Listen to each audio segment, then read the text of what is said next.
want to welcome everybody here to our webinar here this evening. And I am Rick Kaufman. I will be hosting this webinar here. So just want to welcome each and every one of you here tonight. And so that way we can, sorry, I had to throw something at the dog here. Dog was picking on the cat.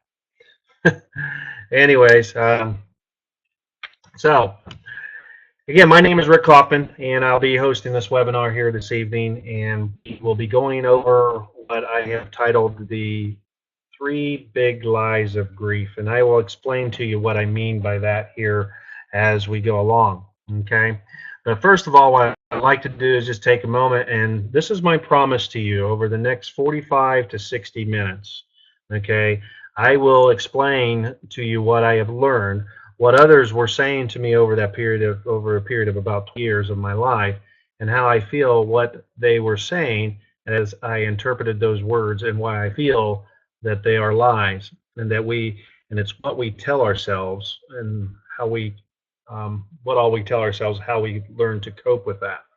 And to make sure, I ask you to stay to the end, as I will share with you how you can also learn more about moving on with your life and putting your grief behind you, like I have. It's been a long road. It's been a long way to go, but you are just one step closer to eliminating your grief and the emotions and everything that's associated with your grief out of your life, and be able to move forward. Okay, so now a little bit of housekeeping. Okay, I know that there's always distractions, just like I've been distracted here by my dog and my cat and everything here as we just got started. But I know that there's distractions all around us, so I ask you to be. It's very important to your progress, as this can change your life. As I don't want you to be to miss anything, and so please make a commitment to stay focused. Um, can you do that for yourself, and also for your family and others with you? Make sure you close out Facebook, email, cell phone. Have a pen, paper handy. Take notes. Jot down some information. Jot down questions. I'll give you some information if you're not able to answer a question or get a question to me here on the webinar.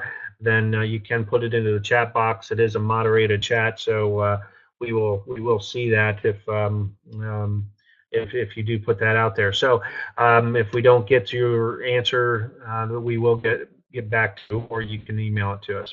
Okay? So let me give you a little bit of my background, who I am, and a little bit about my story, and who was my daughter, Kelsey, and how she inspired me to, for what it is now, my life's work. Okay? Again, my name is Rick Kaufman, and I specialize in grief. I am an empowerment grief coach, which is another fancy word for a life coach, but I specialize with grief and divorce, and the effects of that. My story really started way back when I was about 14 years old. My father was a successful business person, and I always wanted my father's respect. I always wanted, but really where I learned a lot about what I'm going to talk to you about here tonight, and my meaning in my life's work, is what I learned through my high school coach, my soccer coach. He taught me, work ethic. He taught me to go out and you practice, work hard for what it is you want and what you want to achieve in life. And then you practice until it's game time. When you step out on the field to play the game, you give it 110%. At the same time, your opponents are there to stop you from scoring goals, stop you from winning the game, and so you're really playing against them, but you're also playing as a team. And so I learned to be a team player, but at the same time to excel and turn around and give it my all and 110%. And my focus was intent to do just that each and every time I went out on the field. So with that being said, that carried on through the rest of my life. I had a goal to be in business for myself, and I owned a business, and I was married and I had 2 children, and in the process of that, the children, we were able to stay home with our kids and have them in our business and our office with us the whole entire time through all that. And so, from that standpoint, we were, very fortunate to be able to have that. So, um, so as we went on, after about 4 years in that business, my youngest daughter, Kelsey, and her older sister were at the city pool. Actually, her older sister was at the pool taking swimming lessons, and I had Kelsey with me that morning of June 15th, 1993, where we took her to get her hair cut and everything. And I didn't have to take her to the pool, but she wanted to go there. So I took her, I dropped her off in care of a babysitter, and we dropped her off. That was the last time I saw her. And after that, we went on, went back to work. And about 30 minutes after I was at work, I received a phone call. I got the phone call, was told to go to the hospital, and I'll share a little bit more about the hospital story here in a while. But got to the hospital. They wound up care flying her to Children's Hospital. By the time we got to Children's Hospital, they pronounced her dead. And then buried in grief, legal things, all kinds of stuff for several years. But to make a long story short, and really fast forward about 8 years after my daughter died, my at then time my wife came home, told me she didn't love me anymore and she wanted a divorce. So wound up getting a divorce, which threw me right back into grief, and also I felt as a failure as a father already. So now as a failure as a husband, I contemplated suicide, attempted that, but reached out and got help. And then I began searching. I went searching for something. I hated my life. I hated the life that I had. I hated my business. So I sold my business and I reinvented myself. I've been bankrupt twice in my life, and I've reinvented myself more times than I can count.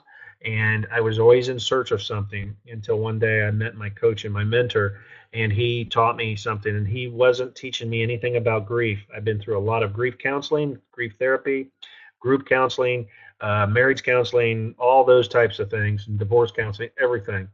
But this person taught me more in a coaching program where I was working with him through a program where to learn my story and certain things with that. And I was diving deep and beginning to peel back the layers of the story. And I learned so much about myself. I learned that really so many lies that I told myself over the years. And these lies, I interpreted them to be true and I believed them to be true. And so from that standpoint, it was really something that it really it really hurt me in the long run because it's the way I interpreted these things. And I kept repeating them to myself, and that's how I coped for over 20 years. And I was lost in the fog. If you ever been in fog, thick as pea soup, you can't see where you're going. That was the way I went through life, and for over 20 years. And I looked at I got into my 50s, and I turned around and I realized that I looked at my life and said it was such a waste. My life was a waste, and um, but then what I learned through my mentor and my coach that it wasn't. I had learned so much. There were so many life lessons I had learned that, and I was being called towards this. And so through my daughter's, lost, I realized I've been blessed more than probably any one person could be blessed. And she has taught me so much about life, so much more about life. And so when somebody tells me that they're sorry for my loss, I just tell them, I says, don't be sorry for me. I've been, truly blessed. I've been blessed more than you will ever imagine. And I says, and my daughter has taught me more in her death, and I've learned more about life through her death than I would have if she was probably here. And so, from that standpoint, she's given me a gift that most people probably would never ever really receive. So I'm truly blessed there, and so it inspired me to do the work. And my high school soccer coach told me one thing. He says, if I teach you one thing in this life, and I teach you something, and you go on and teach that to somebody else, then what I teach you lives on through them. And then that process really carried on. And so this way, I work with grieving parents and families and people with loss and divorce and other things. But I feel like what I teach them, part of my daughter's memory will live on through that situation. That person may help somebody else through something that I've taught them, and in turn, the memory of my daughter carries on. And so to me, that does more work, and that means more to me than anything that ever could mean to me. So if you're a grieving parent and you've lost a child, one of the first things I know, that at least for myself, and I believe most grieving parents I talk to, is that we don't want our child's life to be for nothing. Okay, we want it to mean something, and this is a way that I can keep that promise to her, that I can make it be worth something, that her life was meaningful, it meant something to me, and it also means something to somebody else, and that we can bring life to people and bring life back into people's families. And that's our goal, and that's inspired me to do my life's work. So let's go ahead and begin to look at some of these things. So if I want you to think about this here, what could your life look like, if you learn what I'm about to tell you? Okay, and understand that words have power. Words have power. Words have meaning. So this webinar is titled "The Three Big Lies of Grief." So you think about lies. What is a truth? What is a lie? I'm not talking about like you might look at your child and say, "Did you steal the candy?" And the child stole the candy, but from the candy jar, but they're telling you no, they didn't, so they're lying. This isn't that type of lie. Okay, it's I'll explain to you what I mean about this, but um, in many cases, these are truths that are being said to us. There is truth behind it, but it's predicated on something what I refer to as a lie, because it's really geared towards to keep us stuck and keep us right where we're at. And I'll explain why I say that. Okay. So I hope you're going to stay tuned and stay with us through this whole process, because this is really powerful stuff. This can really change your life. This can really get you moving in the right direction if you feel stuck, lost in the fog. So here's the thing: the lies of grief. What are lies of grief, and is there a preferred lie? So is there one lie that's that I would call a lie that would be more of a lie than a lie? I mean, there's hundreds of these lies, okay? But so I'm going to talk to you about what I call the three big ones, okay? And there are literally hundreds of these lies that we have been told and that we say to ourselves, okay? These are things that we talk to ourselves and what we say and how we say it. So from that standpoint, I want you to think of it from there, okay? And what I'm going to tell you with the three big lies, what they mean to me, you may pull out some words and sayings and things that might mean something totally different to you, and yours could be something way off somewhere else that I might see it as for my situation. It may affect me. Those words may affect me a little differently. Okay, but I want you to think. Number one is, who tells us these things? How do they go about telling us? And what are they, or what are they about? Okay, when do people tell us these things? Where do they tell us, and why do they tell us? Okay, first of all, let's talk about the who. Okay, the who would be family, friends, your doctors, therapists, counselors, lawyers, anybody that might be dealing with grief, loss, those type of things. And in many cases, they're really the people that are closest to us. Usually, are the ones that tell us, and they mean well. Okay, and how they go about telling us, it's usually in conversation. Um, they may give you a card. They may write something down for you.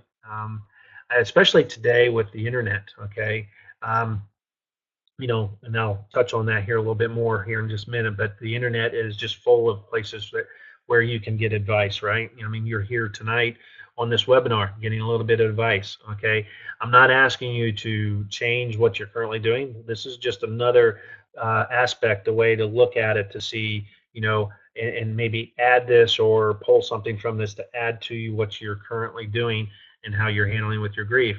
But what is it that they're saying to us? Okay, they're just words. They're just words. That's all they are. What was that saying when you were little kids? Sticks and stones may break our bones, but words will never hurt me, or something like that.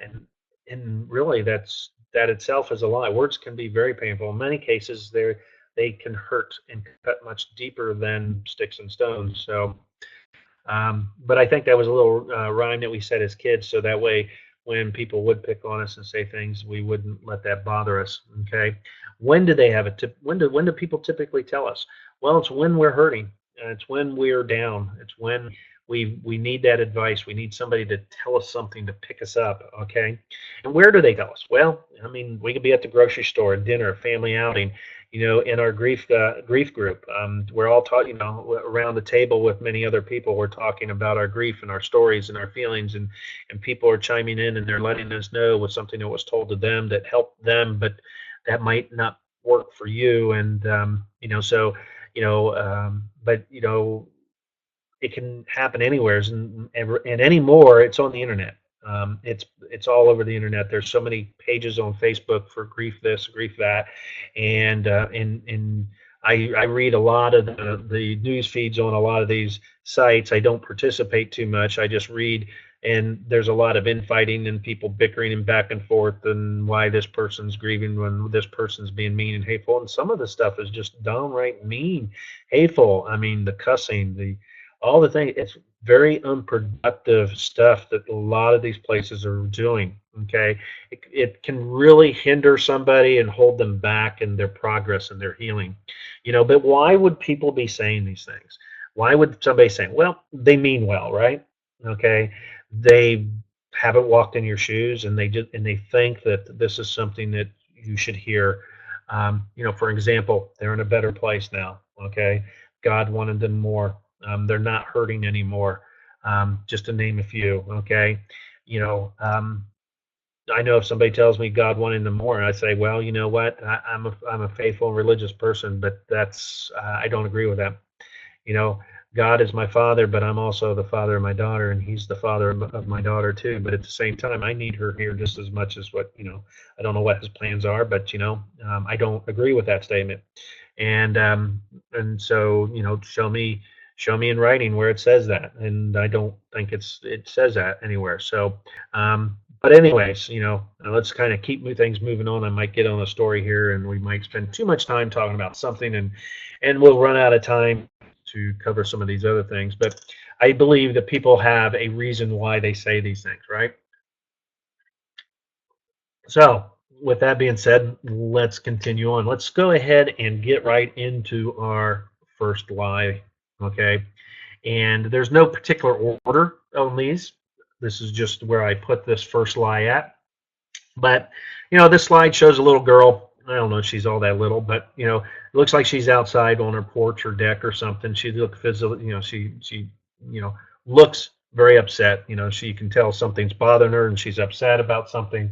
And so so you might look at her, and maybe she's suffering grief.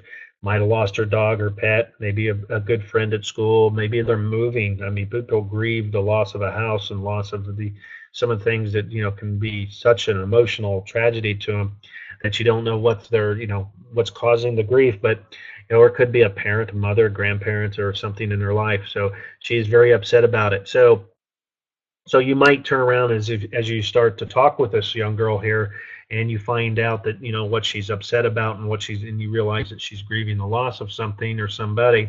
Then you may turn around and want to tell her something, right? You may want to, what would you say to her to help her through the process? If she was a good friend of yours, or if she was your child and your daughter, what would you say to her?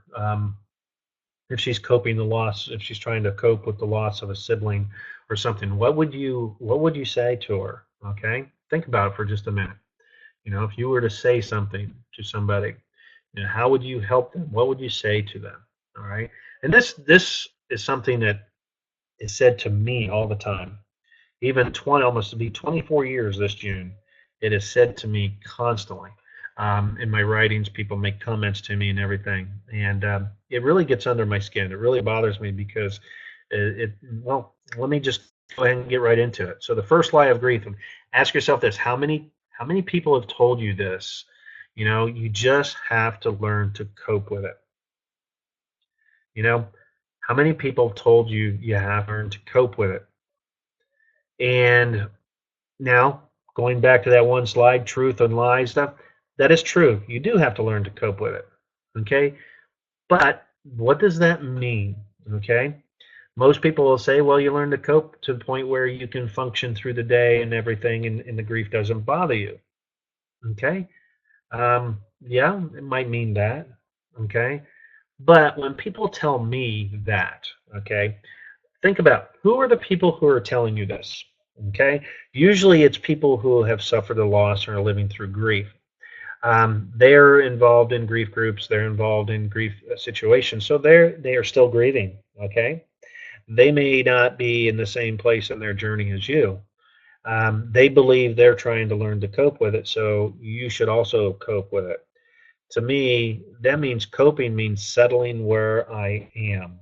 Okay, that means that once I learn to cope with it, if this is the way it is, that's all I'll ever have. I believe once you settle, you stop growing. Once you stop growing, you're dying. And so I just might as well just learn to cope with it, and that it's never going to get any better than what it is. It's 24 years later. So if I still have a bad day, does that mean I have to cope with it? I, to this day, still have not been able to get out to the swimming pool. I want to go this year on the anniversary date. I want to go out there. We planted a tree. I want to go see the tree. I've never seen it. 24 years. I've never seen the tree. I want to go see the tree. I want to go to the pool that day, but I've never done it. Never been able to do it. So is that something that I just need to cope with? Do I need to settle and just say, hey, I can't do it? I believe that we have to stretch. We have to keep going forward. Once I learn to cope with it, then it's like taking the next step. So I believe there's a better way to say this. Okay. Yes, you have to learn to cope with it, but as you begin to cope with things, where are you going from there? Is there life after coping? I mean, am I going to be able to live my life happy again? Am I going to have joy? Am I going to have certain peace of mind? Am I going to have, fulfillment in my life? Am I going to have, am I going to have anything that was remotely close to what I ever had back, you know, then before, I lost my daughter? So, so that's why I call this a lie. Okay. Because you don't have to cope with it. You can go beyond coping. Okay, you can have more than just coping. Okay, you've got to want you got to want it. Most of the people that I talk with that feel this coping, it's a coping mechanism, being able to cope. Go off into the corner and take 20 deep breaths and cope until you calm down. That's coping skills are very, very important to be able to when you have anxiety, when you have certain emotions, certain things like that. Yeah, you need to learn to cope and deal with those issues, but at the same time, you've got to work beyond that. Okay, so let's go on to our next, what I refer to as my second lie of grief. The second lie. Okay, this slide here probably gives it away a little bit. See a girl sitting there, she's kind of looking down, looks a little sad, and she's sitting on a clock. And um, so I would turn around and say that um, it probably has something to do with clock or something, right? So let's go ahead and let's take a look here. So how many times have you heard this one? It just takes time. Okay. My question back to them would say, well, how much time does it take? And ask them that. Okay. If somebody says, Rick, it just, your grief, it just takes time. This one really, I think this one bothers me more than the coping, because it's true, it does take time, but how much time? It's an impossible question to answer. Okay? Everybody turns around and say, yeah, it takes time. Everybody grieves differently, is what they tell you, right? Everybody grieves in their own way, and they each do it and handle it a little bit differently each time. And so they turn around and they get, um, so they handle everything a little bit differently, and so they just, I kind of lost my train of thought here. So let's get back on to the time part of it here. So how much time does it take? So it's an impossible question to answer, and so they just wonder, is it going to be a year, 2 years, 5 years, 10 years? Well, I can't answer that. But people will turn around, like I said, they will tell you that everybody grieves differently, everybody handles it differently, everybody does things, so they grieve on their own time frame. Those are all true statements. But if I'm the one that's in pain, and I'm the one that's hurting, it doesn't help me. Okay. I'm going to tell you a little story here. Okay. For over 20 years, like I was talking about, I was lost in the fog. So if it takes time, I was lost in the fog, and I was stuck in my grief, and I was stuck, and I was bouncing around from career job and this and that and relationships here and there, and went through a divorce and remarried, and and everything. But at the same time, if it just takes time, then why was I such a mess over those 20 years? I was searching for something, I didn't know what I was searching for. And the story kind of goes like this. How many of you seen the movie Groundhog Day by Bill Murray? Okay, with Bill Murray in it, and he wakes up, Groundhog Days, recording the, Punxsutawney Phil and everything on Groundhog Day. So he turns around and he starts reliving this Groundhog Day over and over again. He wakes up and every day and he gets a do-over. He gets a do-over. He gets to do this day over again and do it differently each day. Well, I was looking at my life that way for over 20 years. It was like Groundhog Day all over again. I would get up each day. I would get to do my life over again, and I would always look back to the past and wonder, okay, could I have done it differently? How could I have done things differently? And in the end of that each day, my daughter was still dead. My daughter was still gone, and there wasn't anything I could do about that. There wasn't anything I can do to make that any different. So from that standpoint, it's like it's Groundhog Day all over again every single day. And it was a recording that played over my head and head and head. I mean, it wasn't like I was thinking of it Groundhog Day, but it was that same type of experience. Okay. I think if you feel like you're stuck and you're reliving things in your mind, I think you might understand where I'm coming from with this. So when somebody says, how much time does it take? Does that mean I have to relive this in my mind over and over and over again for 20 years, 30 years, 50 years? I mean, I've talked with people, met people that 30, 40, 50 years later, they're no better off than they were 20, 30 years ago. And that's a sad note. And they've accepted the plight that they have. They've accepted their life the way it is, and they're a mess. They're literally a mess, and they don't know how to get going because people say it takes time, but they have no idea. The reason why is because we look at time as relative, but we look so far in the future. When I first lost my daughter, and I would meet somebody and they say they lost a child 20, 30 years ago, and I would see, and I would think to myself, I can't make it that long. At this time I was like 27, I think, or 30, 31 or 32, I think it was. So you go back 24 years, I'm 56. So yeah, I was like 32 years old. Okay, quick math here. So I think 20 years in the future puts me pretty much where I'm at now. At that point in time, I thought to myself, there's no way I can make it that, I can't go that long. I can't live that long with this pain. That's the way I looked at it. Okay. So, that's something that, I want you to understand. Okay. It is really something that, it just, you can't answer the time frame. Okay. So I would recommend that you just don't say it. If people say it to you, just come right back and ask them, well, how much time would you expect it to take? And trust me, they can't answer that. Watch their jaw hit the ground. They can't answer it. Okay. So kind of brings us up to what's next. Okay. Kind of brings us to our third line. And before I get into this third line, there's another part of the story I want to tell you. I want to take you back to the hospital that day when my daughter was taken to the hospital. There was when you walked into the hospital, there's at that time, it's now a triage room, but at that time was a little additional waiting room with a couch and a table. It's about the size of a broom closet.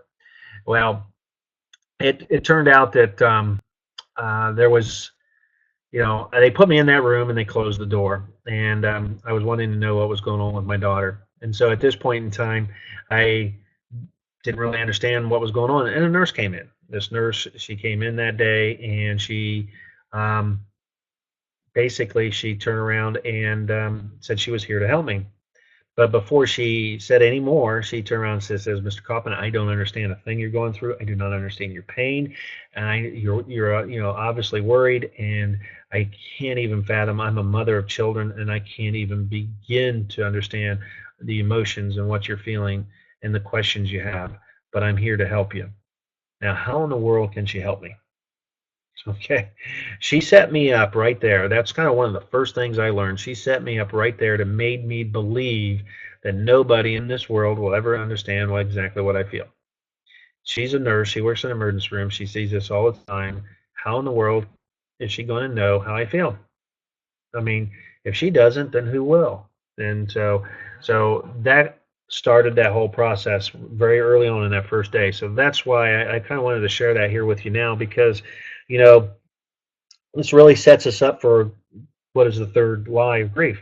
Okay, and because what we are told early on, starts our mind, and we start to interpret things, and we start thinking about things a certain way, and so we really um, go about it in a way that's, I would say, is kind of hard to deal with.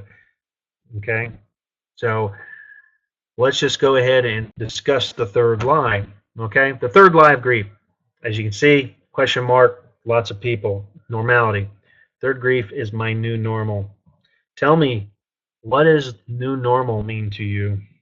Okay, it means my life wasn't normal before, or are we talking that it's not normal now? Okay, I would take it that it's not normal because it's not the same as what we had. When I was telling you about that story about the Groundhog Day, I wanted to go back and live my life the way it was before my daughter passed away. And I wanted to go back, and I was thinking, if I can figure out what all went wrong, I can turn the clock back and I can change and I can create a normal life again. And I realized I can't, just like Bill Murray. He couldn't until he figured out what he learned through all that process, what he learned by going back and doing things over and thinking about it. He learned and what he had to do, and then he was set free from his personal Groundhog Day. And of course, he gets the girl in the end, right? But when we talk about our own new normal, it goes right back to learning, what it means to me, like coping with it. In other words, settle for what you've got. This is all the better it gets. It is your new normal. This is the worst one of the three. This is the one that bothers me probably more than anything else because it doesn't mean anything. And what it's telling you is that you're not normal. That this is the way life is, and it's not going to get any better. Sorry to tell you that is what that's saying, and they're completely wrong.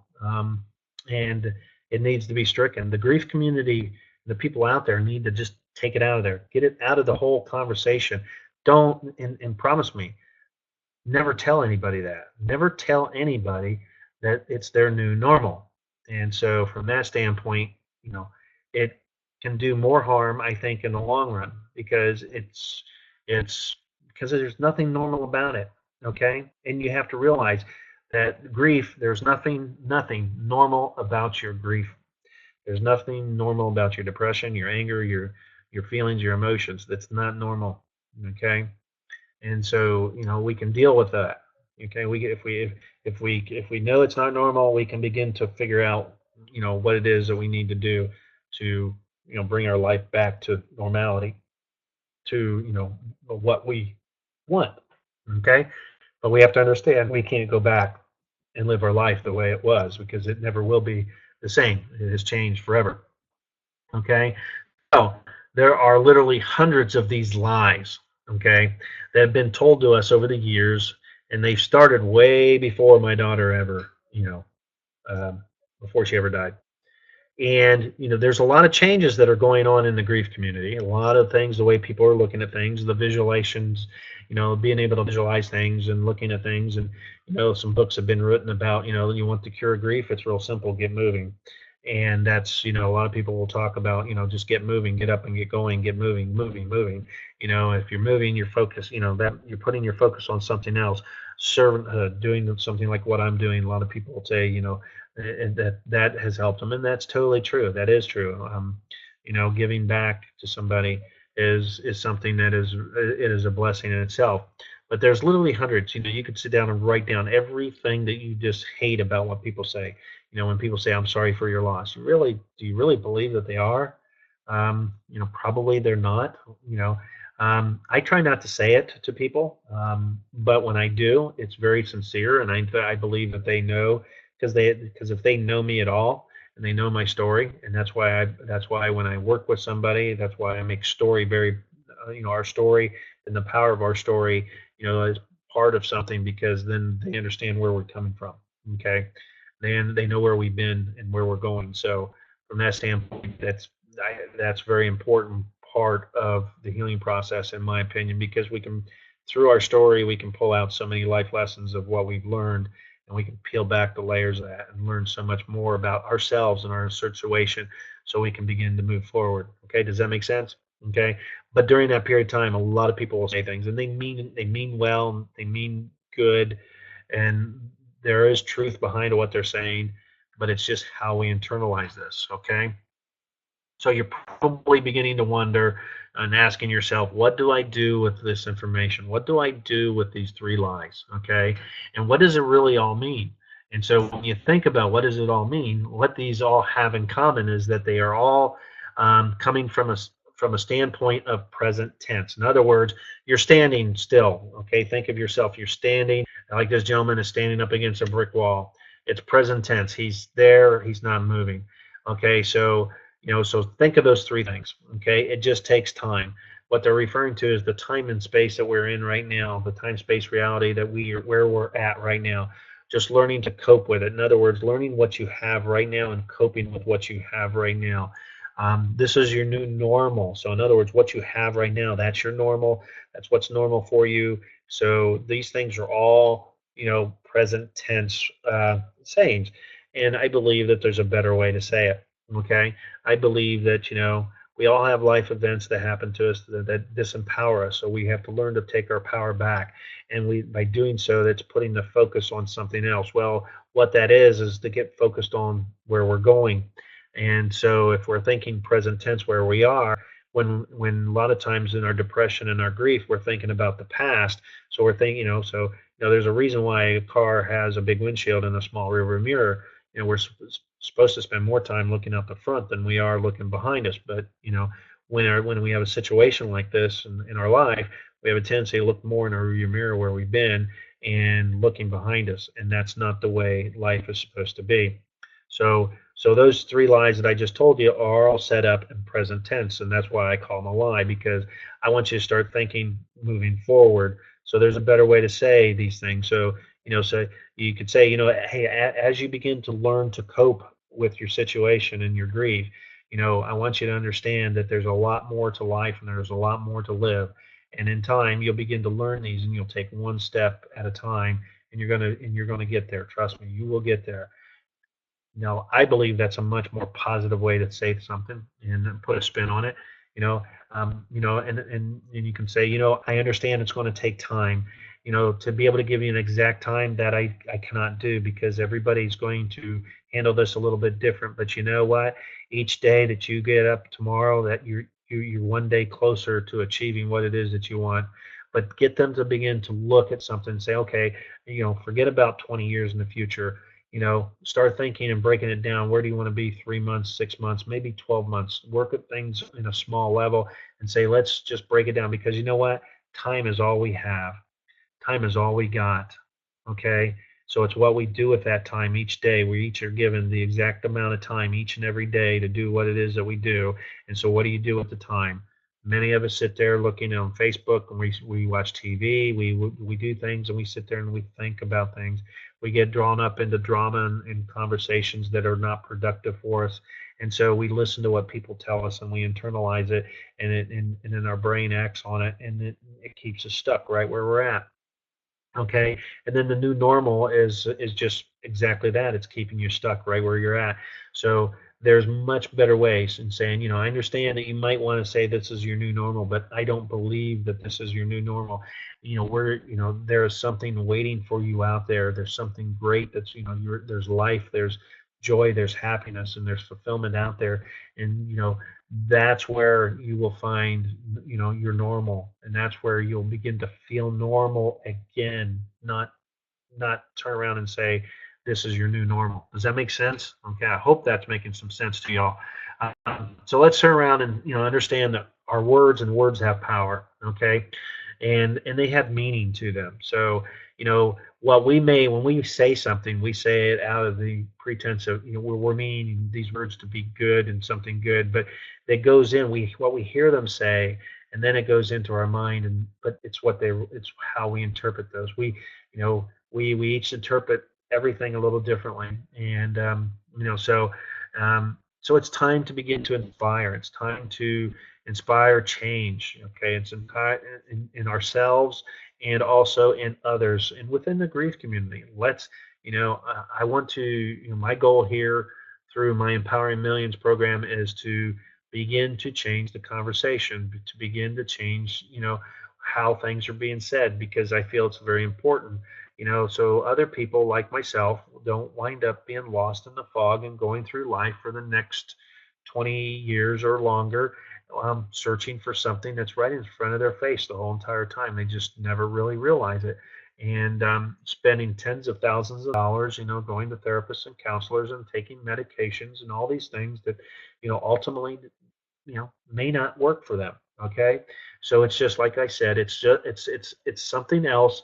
I'm not saying what somebody is doing isn't working. I'm just saying here's another way to look at it. Here's another way to begin to approach it. Add this to your process. Add this to what it is you're doing, and it can only help. Okay, I think you would agree with that. So, you know, so how do you begin to live beyond your grief? Okay, my website, which is afathersloss.com. Okay, you can go there, check it out. I write blog posts. There's other things are there, but but really, how do we begin to live beyond our grief? Well, it starts with change. We change. It starts with us. Okay, it starts with us and what we do and how we spend that time, and we begin to spread the word of the change and the way the grief community talks about grief. And so we think about that. We start saying, okay, I want change in my life, so I have to start with myself. Okay, I start with myself and I begin to work outward from there, and then I reach out to others and I help them. Okay, to learn what I've learned, and in turn, I start to feel better about what it is I do, and then I begin to feel, hey, this is pretty cool. I want to get up tomorrow. Who can I help tomorrow? Who can I help along the process? So it does a lot of good for you. So I have a program. It's called Powering Millions to the 12 Steps to Live Beyond Your Grief. So I wanted to ask you, this one question here. You're just one step away to change your direction to live the life of your dreams. Okay. Do you ever feel if you can live your life again the way you would want to? Okay. And there's a great book by the author is Andy Andrews, and he says, it's real simple. We can change directions by taking one step in a different direction. And so, so that's when I say there's just, one step away from change, and so being able to change your direction. And so, if you don't feel that you can live your life again, you know what? Then change the direction you're going. Because if you feel that way, guess what? You're not going to get to where you want to be, because you're obviously going in the wrong direction. So change your direction. Okay. Do you ever feel guilty if you were to start to live your life again? Okay. I've talked with people that say that they're guilty if they go out and have a good time, if they smile, if they celebrate Christmas, or celebrate a birthday or do something without them, because they feel guilty that they're not present, so they do without. Okay. Have you or do you feel you can't forgive yourself? Okay, maybe, or you can't forgive others also. So there may be other people involved in your situation. You can't forgive yourself, nor can you forgive others. Okay. The other thing is have you ever wondered how you can just be able to cope again? Okay, that's going back to that first lie. Okay, like I said, there's some truth in that first lie. You got to be able to cope. But if you feel like you can't cope, then how can you go beyond coping? Okay, and then have you ever asked this question? How long will my grief last? Okay.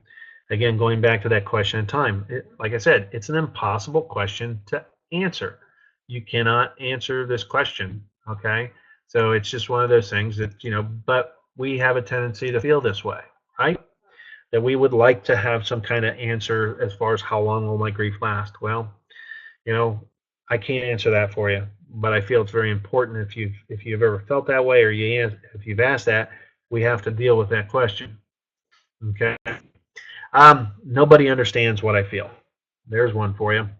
So they don't understand. Even people that maybe have lost children or a loved one, husband, wife, sibling, whatever, they don't understand how I feel, because my relationship with my daughter was different than their relationship with their daughter, or I'm a man or a father, and I wouldn't understand how a mother feels, and or vice versa. They don't understand how I feel, and so you know, so that goes back to that first, like I was telling you, that nurse in the hospital. She says, she doesn't understand how I feel, and so if she doesn't, then who does? And she works in that field. She sees it all the time. So if she doesn't understand how, then who in the world does? I just can't deal with special days such as holidays, birthdays, and anniversaries. Okay. Usually a lot of people say the first year. You get the first year down, and the second, every year it's downhill. Well, you know what? The second year is usually harder than the first year because we're dealing with so many emotions the first year, and then we think we're okay, and then that birthday and anniversary comes around the second time, and we realize, gosh darn, it hurts worse this time than it does the first time, because the first time we're probably still numb. We're still in disbelief. We're still, struggling with some of those issues. We could still be bargaining. We could be in depression. We could be everything else, and then we get to this next one, and it just triggers our grief all over again. And at that point in time, that grief could be much more intense than what it was the first time. Okay, you just feel lost in the fog. You're stuck right where you're at. Okay, it's not getting any better.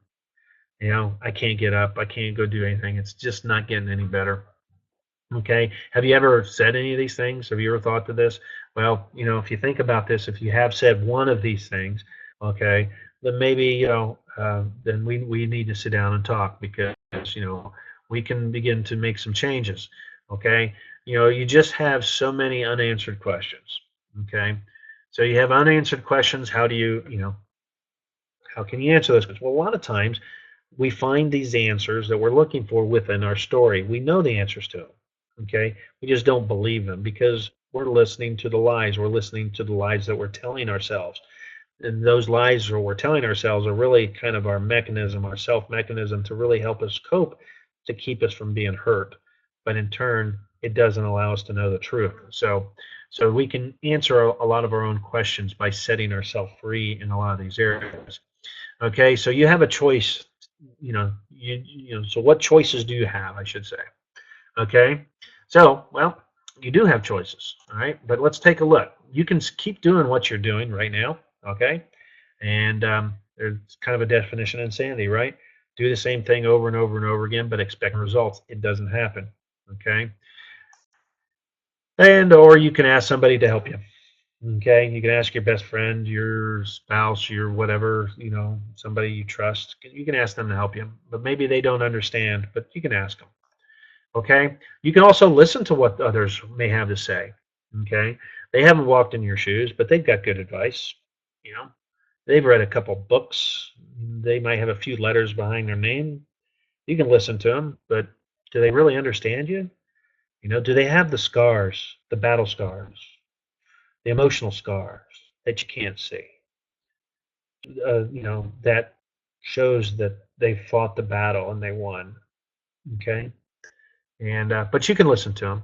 Okay, you might find that what they tell you is going to, you'll find yourself a year from now not really feeling any better. They give you, it's kind of like getting a buzz off of a beer or something. You get a little bit of emotional, good feeling, but then in the end, it's just kind of nothing there. Um, and you have you can keep telling yourself these lies and what you're saying. You can keep saying this affirmation 20,000 times, and at the end, I think Robin says something. What does he say? He says, I have no weeds, I have no weeds, I have no weeds, I have no weeds in my garden, I have no weeds, I have no weeds. At the end of the day, he has weeds, and so the weeds don't go away. So you can keep telling yourself these lies, and in the end, you still find yourself stuck right where you are, and you feel totally lost because it's not working. What you're doing is not working. So what do you do? Okay, and a lot of us run off and we go talk to a doctor, a counselor, a therapist, and if you've been grieving for 20 years, they don't know what to tell you either. Trust me, I've been there. Okay, all right, so you've come to a fork in the road, just like that picture off to the right. You've come to a fork in the road. You have a choice of two paths. Which one do you take? Okay. You got one, it looks like it's kind of going downhill. I mean, these two paths lead to the same city in the same town. One may be shorter, one may be longer, one may be much harder to climb, one might be easier to climb and go down, but they get you to the same destination. Okay. So you have a choice. Which one do you take? All right. Do you take the one you think might be easier? Or do you take the one that might be a little harder? Or you just take a guess. You flip a coin. You know. Well, we have a choice. We've come to a fork in the road in our life. Okay. We've come to a fork, and we're talking about if you've never experienced grief and you don't know where your journey is right now or the direction you're heading, you are exactly where you are exactly at a fork in the road. You have unanswered questions. You're looking for help. You're looking for something. You're at that fork.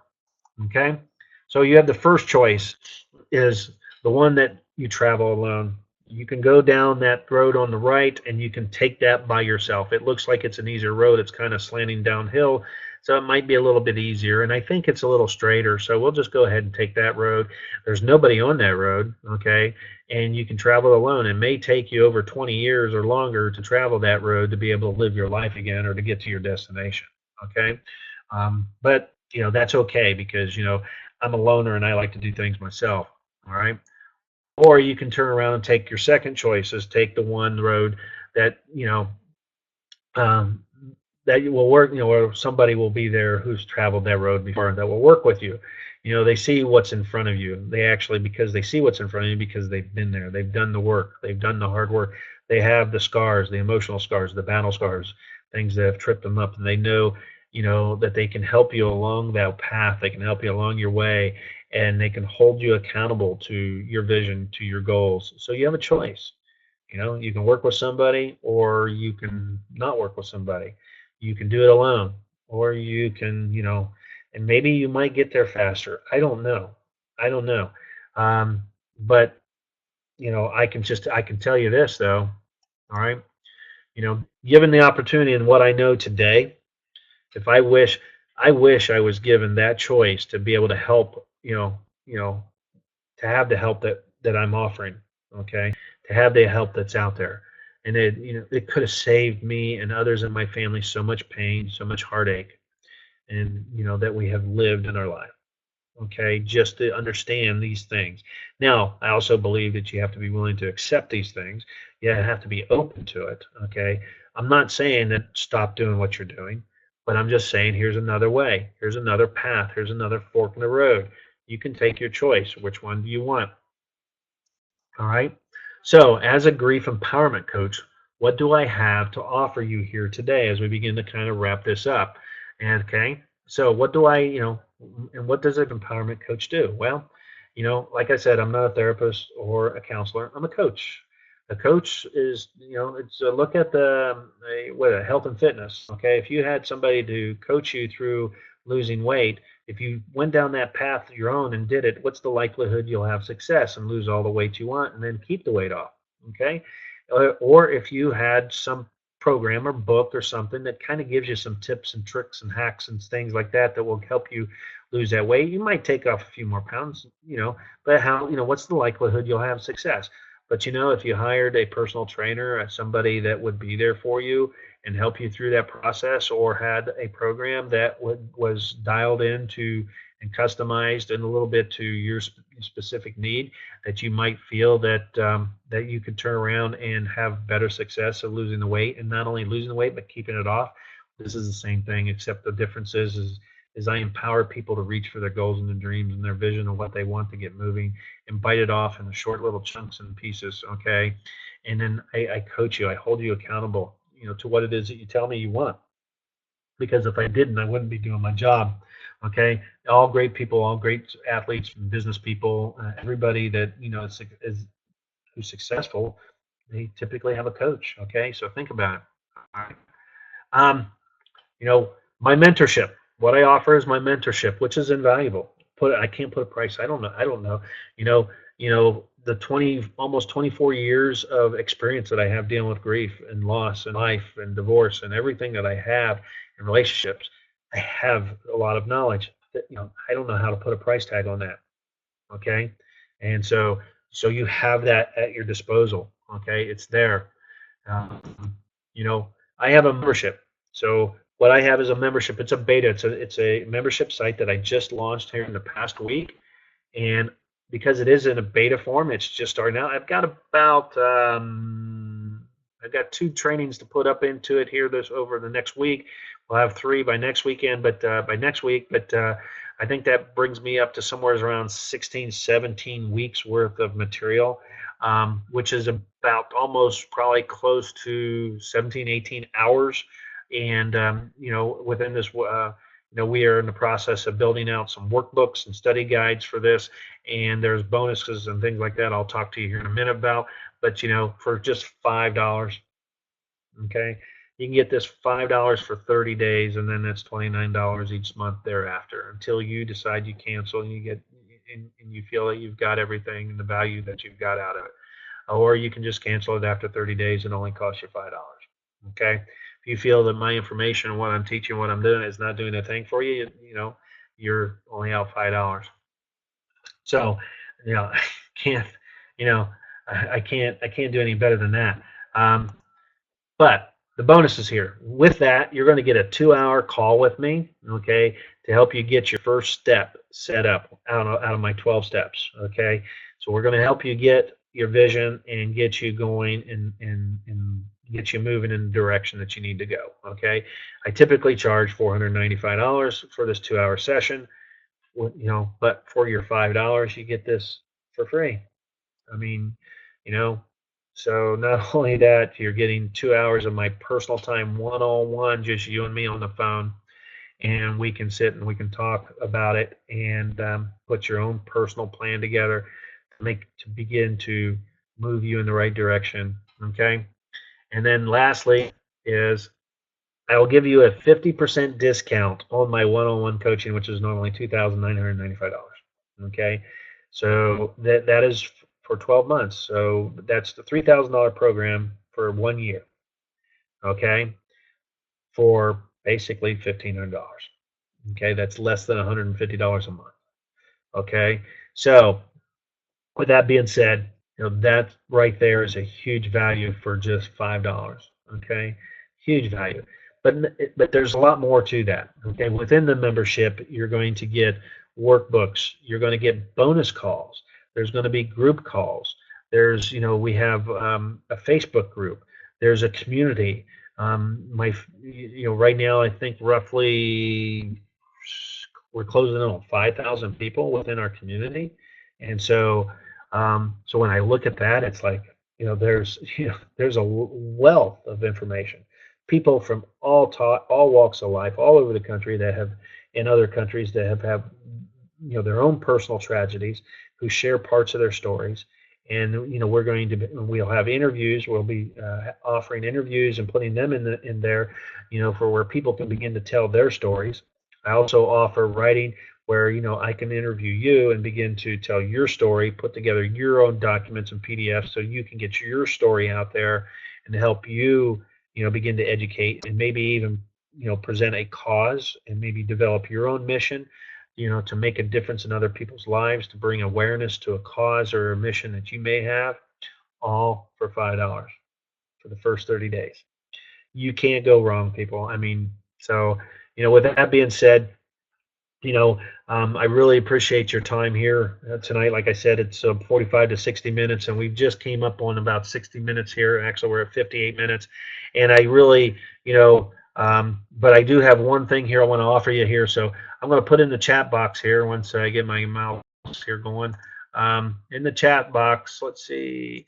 Okay, if you would like to take me up on this in this program, is for $5 for the first 30 days.